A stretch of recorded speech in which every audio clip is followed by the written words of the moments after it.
ভাই যারা ভিডিও দেখতেছেন, এই যে সামনে আমার ক্যামেরার সামনে একটা কলা আছে। এই কলাটা কি জানেন? এই কলাটা হচ্ছে একটা কাঁচকলা বা কাঁচা কলা, বা বাংলায় বলা হয় তরকারি কলা।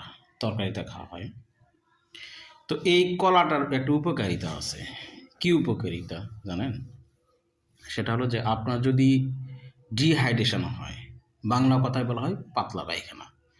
পাতলা পায়খানা যদি হয় তাহলে এই কলা দিয়ে আপনি কলা সিদ্ধ করে এই কলার ভর্তা খেলেন, অথবা তরকারি দিয়ে খেলেন, যেভাবেই খাইতে পারেন।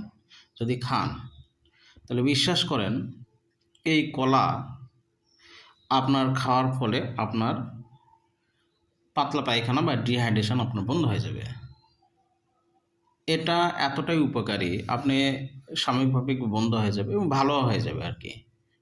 এটা কলাটা খুবই উপকারী।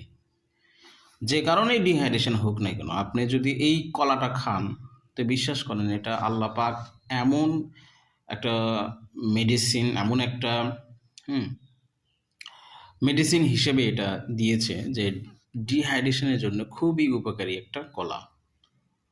আপনি, আপনার ডিহাইড্রেশন হচ্ছে, আপনার এতটা চিন্তা করার দরকার নেই যে কোথায় যাবেন না যাবেন, কোন হাসপাতালে যাবেন, নাকি আহ, কি ওষুধ খাবেন, এত সব হতাশ হওয়ার দরকার নেই। প্রাথমিকভাবেই কলাটাই আপনি চুজ করেন।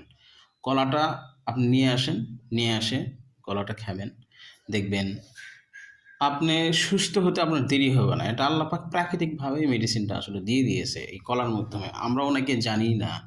ঠিক আছে? তো সুতরাং এটা খাবেন, আশা করা যায় ভালো হয়ে যাবে আর কি।